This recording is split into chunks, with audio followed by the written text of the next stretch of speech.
मेरा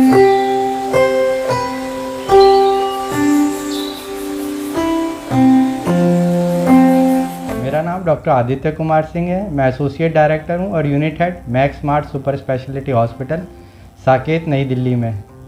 मैं आज आपको बताना चाहूँगा दिल की नसों में ब्लॉकेज के बारे में, जिसको कोरोनरी आर्टरी डिजीज़ भी कहा जाता है। ऐसे मरीज़ों में जिनमें खून की नसों में ब्लॉकेज हो जाता है उनको कोरोनरी आर्टरी डिजीज़ कहते हैं। इसके लक्षण क्या होते हैं? जिन मरीजों को छाती में दर्द होता है, चलने फिरने पे या थोड़ी सी भी मेहनत करने में छाती में दर्द हो जाता है, जो कि फिर आराम करने से फिर उसमें राहत मिल जाती है दर्द में। दूसरा कॉमन लक्षण है जिनके काम करने पे सांस फूल जाती है। अगर मरीजों को थोड़ा भी मेहनत करने पे सांस फूल जाती है, ऐसे मरीजों को दिल में नसों में ब्लॉकेज हो सकता है। तीसरे इसके लक्षण है पैरों में सूजन आना, कि शाम होते होते पैरों में सूजन आने लगती है। ऐसे मरीजों में भी दिल कमज़ोर और दिल की नसों में ब्लॉकेज की संभावना के चांस हैं। अगर आपको ऐसा कोई भी लक्षण लगता है कि आप इनमें से किसी लक्षण से ग्रसित हैं, तो फिर उसकी जांच कराएं और हो सकता है अगर उसमें दिल में नसों में ब्लॉकेज निकले। ये ब्लॉकेज देखने के लिए आपको ईको और एंजियोग्राफी की सलाह दी जाएगी। ईको में पता चलेगा दिल कैसा काम कर रहा है, कितने % काम कर रहा है, दिल कमज़ोर तो नहीं हुआ, अभी कोई पुराना हार्ट अटैक तो नहीं आया है।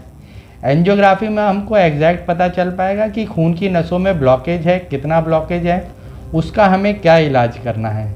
ब्लॉकेज यदि कम होगा तो उसका दवाइयों से इलाज संभव होगा।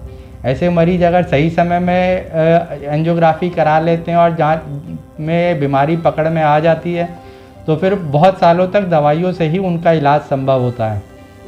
लेकिन जिन मरीजों में 60 से 70% से ज़्यादा ब्लॉकेज हो गया है नसों में, तो फिर ऐसे मरीज़ों को स्टेंट की सलाह दी जाती है। ये अगर ब्लॉकेज हो गया है या जिनको हार्ट अटैक की संभावना है या हार्ट अटैक हो चुका है, फिर उनको स्टेंट द्वारा उन नसों को खोला जा सकता है। लेकिन कुछ मरीज़ ऐसे होते हैं जिनमें स्टेंट की संभावना नहीं रहती, या जिनमें ब्लॉकेज इतने हैं कि उनमें 3 या 4 स्टेंट की ज़रूरत है, या ब्लॉकेज ऐसी नसों में है जहाँ पे स्टेंट डालने से नसों में आगे की नसें ब्लॉक होने के चांस है, या कैल्शियम इतना ज़्यादा है कि जहाँ स्टेंट से संभव नहीं है। वैसे मरीज़ों को फिर ऑपरेशन की सलाह दी जाएगी। ऐसे मरीज़ों को फिर दिल के बाईपास ऑपरेशन से पूरी तरीके से ठीक किया जा सकता है।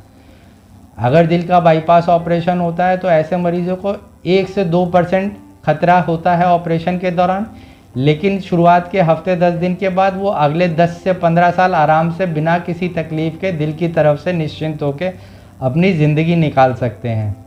अगर आपको दिल के बाईपास ऑपरेशन की सलाह दी गई है तो अपने डॉक्टर से संपर्क करें। आजकल ये ऑपरेशन छोटे छेद से भी संभव है। छोटे छेद में छाती की बिना हड्डी काटे ऑपरेशन किया जाता है, जिसमें 5 से 6 सेंटीमीटर के चीरे से ऑपरेशन 4 से 5 ग्राफ्ट लगाए जा सकते हैं। यदि छोटे छेद से ऑपरेशन होता है तो 3 से 4 दिन में आप फिर से ठीक हो जाएंगे, घाव भर जाएंगे, चलना फिरना चालू हो जाएगा और आप 10 से 15 दिन में वापस से अपने काम पर जा सकते हैं। तो यदि आपको दिल की कोई भी समस्या है तो आप अपने निकट के डॉक्टर या कार्डियोलॉजिस्ट से या कार्डियक सर्जन से संपर्क करें और सही समय पे जांच कराएं, और आपकी समस्या का अगर कारण पता चल जाता है तो आप काफ़ी हद तक आगे की ज़िंदगी पूरी दवाइयों और सही इलाज से निकाल सकते हैं।